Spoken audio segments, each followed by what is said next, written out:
I have poured myself a drink for this one, and I suggest you do the same. This is my love-hate relationship with the 511 Tactical Rush 24 pack. I've carried the 511 Tactical Rush 24 backpack every single day for the last 18 months. This has been everywhere I went. If I was going to go more than 500 feet from my front door, this bag has come with me. It's been in customer locations, it's been in my office, it's been in my truck, it's been out in the woods. It has gone every single place I have gone every time I have left my home for the last 18 months. From that perspective, I have truly developed a love-hate relationship with this bag. Largely, the reviews of this bag are really positive. People only come up with a couple of negative things to say about it. I'm going to add to those negatives from a long-term use perspective, and I think I'm also going to be able to add to the positives from a long-term use perspective. Again, I can't stress this enough. This is really a love-hate kind of thing. If I had to buy, if I had to replace this bag for some reason, if it were lost, stolen, I left it in the campfire because I hate it. If I had to replace this bag, man, I might have to replace it with the same bag. I think I'd look at options from, Mil-Spec Monkey. I think I'd look at options from Maxpedition and a number of others. But, for the durability, first of all, I've drugged this bag everywhere I've gone for 18 months. And I just finally broke a stitch on it just the other day, and it's not something that would be tough to repair. I have carried this with no less than 25 pounds of gear in it every single day, everywhere I've gone, and it took 18 months to finally break a stitch on it. Looking at this bag, you'd never know that it's been through mud, dropped in the river. It's been, on the floor of my pickup. Everywhere I've gone, it's been dragged and thrown and just carried extensively, and you'd never know it really looking at it. I mean, there's a couple of filthy spots on here. And as far as maintenance goes, the most maintenance I've done to this is empty it a couple of times and take a hose to it, spray it off real well. It doesn't hold stains too much. It's been incredibly durable. That said, let's reset this camera a little bit and start getting some close-ups on some of the features. And I've got some things. Okay, one of the first things to notice here is these buckles sitting here on the front of this bag. These do and don't actually belong to this bag. I own the mobile attachment bag 10, and I also own the 6. The 6 is not with me. They call these the MOAb 10 and the MOAb 6. These are sling bags, single strap sling bags that come with, whoa, almost spilled my drink. That would have been bad. They come with these straps, which is what these buckles are on the front here, but they aren't designed to be used the way I'm using them, as you see here. These are designed to connect one side to the mobile attachment bag, the other side to the Rush 24, or the Triad, the Rush 72, and I'm not sure if you can attach the 10 anyway. Probably can the 6, but I don't know. The 10 is pretty big. To the Rush 12, that's a fairly small bag. But in any case, these straps, they aren't really designed to be used the way I'm using them. But I'm going to tell you that without them, I'd have thrown this bag away. This would have been a waste of money. I'd have tried to trade it on a forum, but I'd have had to tell people how much I hated this bag without these straps. So that's where we're going to begin. I use these straps. This bag only came with 2 compression straps, one on each side, at an angle up the bag. You know, these are almost useless. And, well, that's just the truth. These two that they included already, you know, stitched to the bag, they're useless. They don't do hardly anything for you. As this bag ages, it gets softer. You know, this is 500D nylon. It's super stiff stuff when you first get it. But as you use this bag, this stuff softens up, and you know, it doesn't stay stiff for very long. These compression straps, which they aren't designed to be compression straps, these are designed to be mobile attachment bag straps. I have attached these to use as actual compression straps. You know, I tied them on to the webbing on the side of the bag, and tied them onto the webbing on the front of the bag. And you know, depending on my exact loadout for the day or the week as it may be, I cinch these down. I tighten them up to, man, this bag sorely lacks in being able to keep your stuff in one place. It's terrible. You know, everything ends up just wadding down into the bottom of this bag. And as the bag ages and this stuff softens up, this front panel with all this, you know, seemingly really nice organization in the front, you know, a couple of mag pouch size pockets, these other pockets, you know, these pen and marker holders, and you know, these other pockets, and the big pocket. Well, look at that here. Look how saggy this all got. You know, this is sitting open, but you know, you put pens in here, and when you set this bag down with stuff in it, they just push out of their slots. They just push right out of there. You try to keep stuff, you know, even with these straps on it in these 2 front pouches, it'll slide around, it'll come out of there. This little bitty pocket here, unless you put something tiny down in there. As you saw me, I'd left a nail clipper in the bag because I didn't notice it because it was in the bottom. But if they aren't tiny items that'll fall way down in the bottom, every time you set this bag down, the stuff pushes out of the organizational pockets.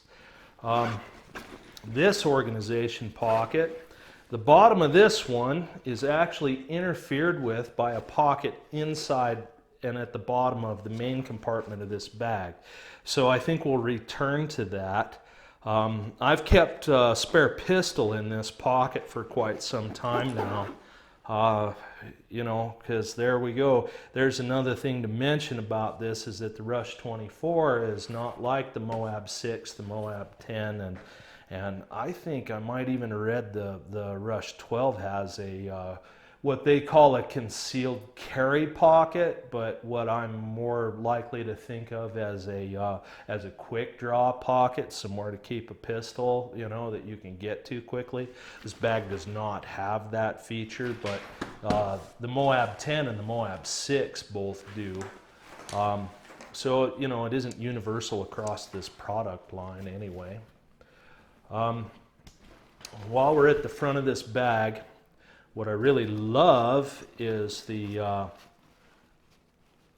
this is a little hard to see in here because it's pretty small pockets, but this is very good organization in these 2 little pockets at the top. There's a deep pocket in the back, and that's backed by some soft material that's, you know, sunglass safe.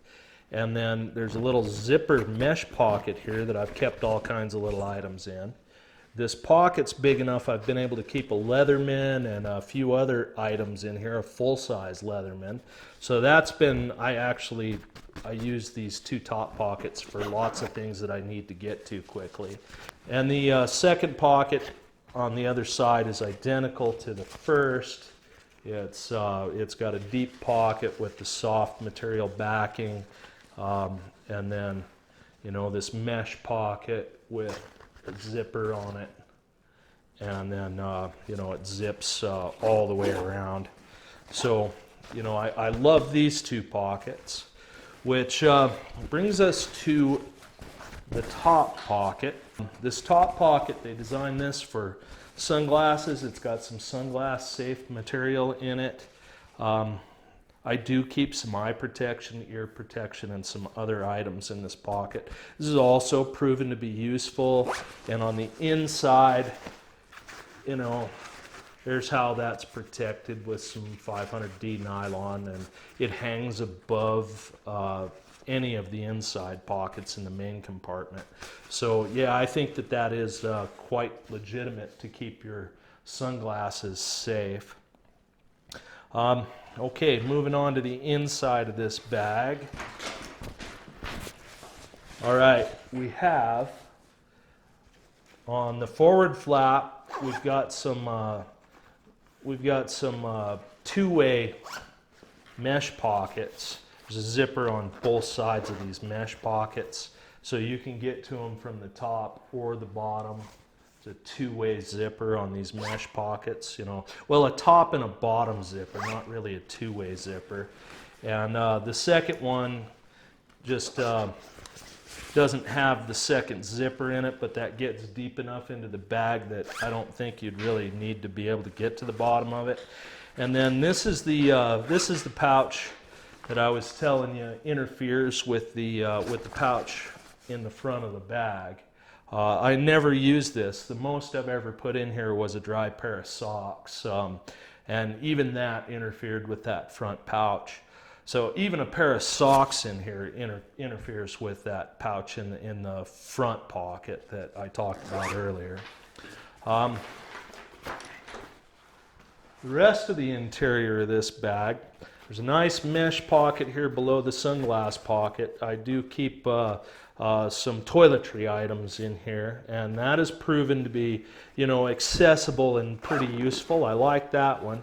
And then this bungee corded pocket here, I really don't know what they intend this for, but what I keep in here is my canteen and my water kit.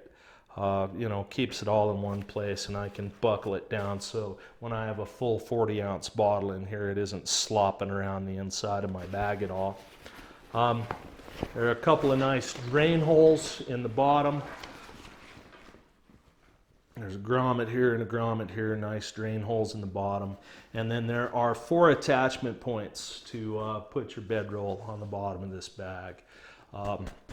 I find that to be incredibly useful. That's one of my favorite features right there. I won't own a bag this big or bigger that doesn't have a place to tie my bedroll to the bottom. I just won't do it. It's useless to me if I don't have somewhere to strap on, you know, my sleep system. Okay, moving on to the very back of this bag, we have. This is a water bladder compartment. I do not use it for that. I keep some further shelter items in here. I carry a canteen. I don't need a water bladder. But the way they've set this up is pretty nice. They did put a stiff plastic back in here to protect the water bladder. This portion, you can hear it probably popping, is made out of a stiff plastic, and you can remove that if you want to, but I'm going to tell you that's the only thing keeping this bag stiff at all. Taking that out of there, unless you were going to replace that with, you know, a bulletproof plate, you know, a custom bulletproof plate. I could see you wanting to do that. But otherwise, removing this just makes this the floppiest, most useless bag in the world. Anyway, this water bladder pouch is set up so that you can run you can run your tubing out of here and through by the grab handle here, and then there are some spots on the shoulder straps for your tubing. There's also, you know, this thing's also designed to have a radio with an antenna, but you know, I don't know how many people actually do that. You know, I suppose there's some reason for military guys to do that. I don't know how many civilians carry radios that you know, have antennas that need to stick out of their bag. But in any case, it's there. It's there. That's a feature. Okay, so that's about it for the features. You know, we've pretty much covered it. I'm going to show you where I busted a stitch here, since I mentioned it. See if we can get a nice close-up. I tend to pick this bag up by the right-hand shoulder strap. I just do. I've got a habit of throwing this over my right shoulder, and as I mentioned, you know, there's 25 pounds of gear in this bag at all times. Now, I don't know how well that's going to show up, but the other day I finally busted a stitch. This has survived rolling down mountains, being dropped in rivers. This has survived being, you know, sunk in mud. A bear cub wrestled with this backpack a few months ago, and his little claws didn't even do it any harm. I finally, you know, picking it up by this shoulder strap, finally broke a stitch right there. It's just a bad habit of mine that probably caused that. But after 18 months, something had to be finally not perfect on this bag.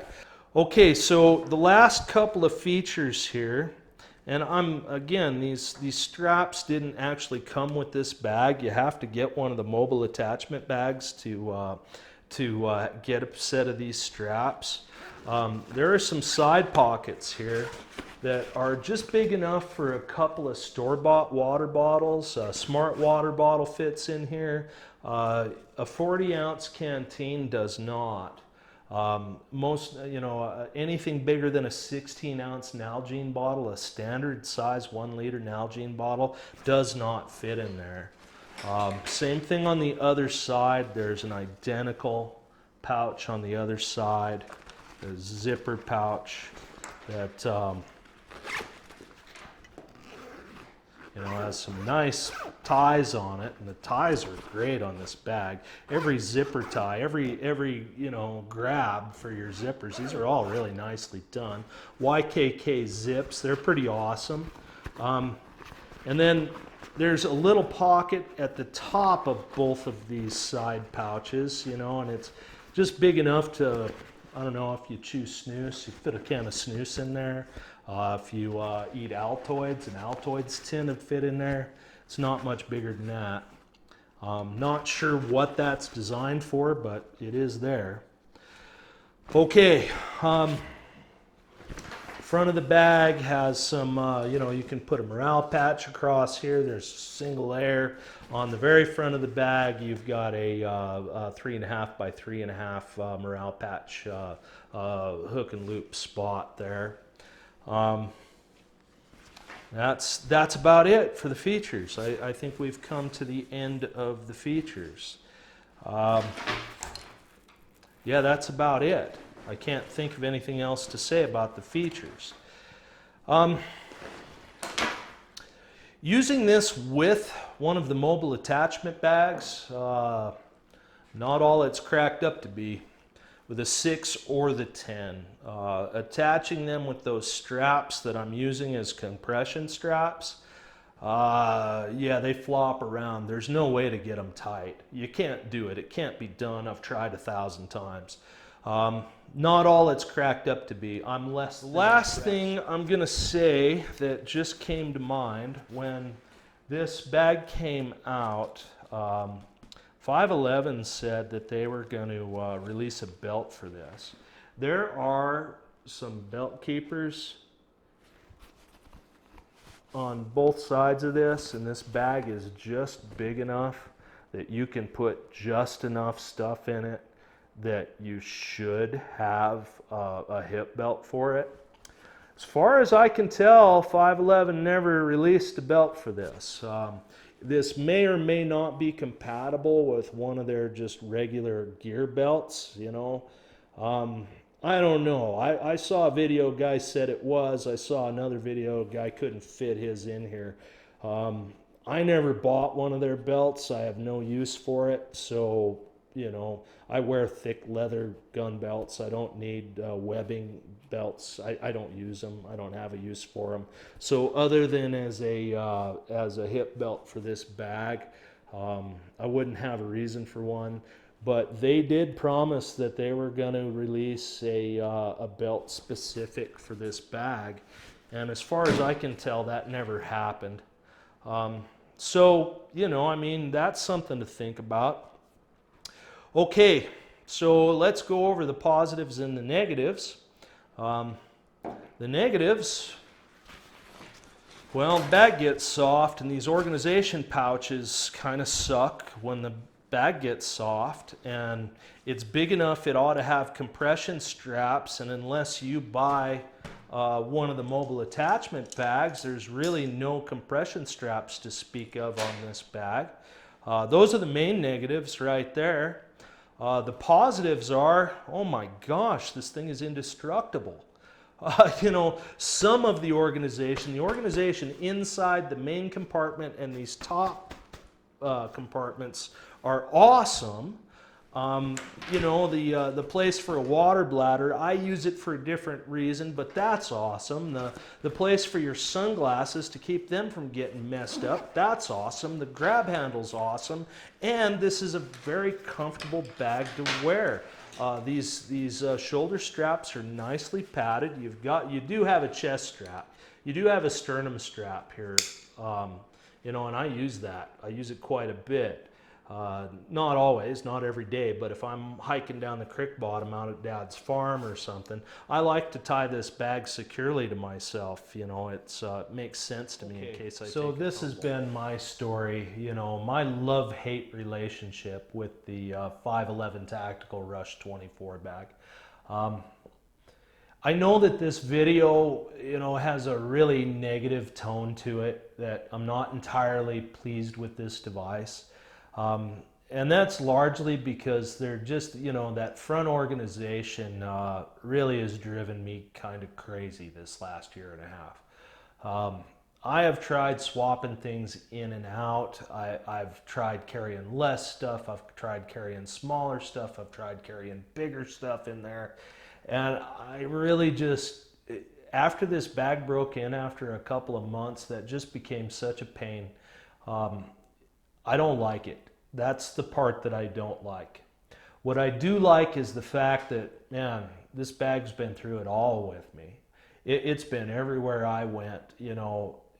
Some of the most benign seeming things that, you know, are everyday sort of things that you never think wear on your gear, like the carpet of your vehicle. This thing rides on the truck floor next to me, you know, and I've destroyed other gear letting it ride on vehicle carpeting for long periods of time. But in and out of the truck several times a day, laying on the floor, dragging across that carpeting, having these straps slammed in the truck door probably hundreds of times. I've been very careless with that, and you can't even tell. They're not damaged at all. Yeah, the durability of this item is just incredibly impressive. I'm going to repeat that without those straps that belong to one of the mobile attachment bags, I couldn't have used this bag this long. Without making those into compression straps to try to keep my gear together in this bag and not just a blob of crap on the bottom, I couldn't have done it. You know, I think that there are some design shortcomings in this bag. They aren't very evident until the material starts to break in and isn't as stiff as it is when you get it brand new. But they become evident. Back on the positive side, you know, there are a zillion pockets in it.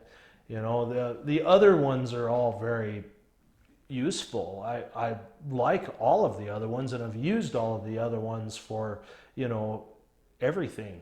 You know, the sunglass pouch is awesome. I wrap my eye protection in a Nomex bandana, so they're pretty protected anyway, but I stuff that down in there, and there's still room for some other items. Like I carry a couple of coyote calls and a mouse squeaker, some things that for when I'm out hunting predators fit in there, and I can get right to them right off the top of the bag. I like that. There are a lot of things I do like about this bag.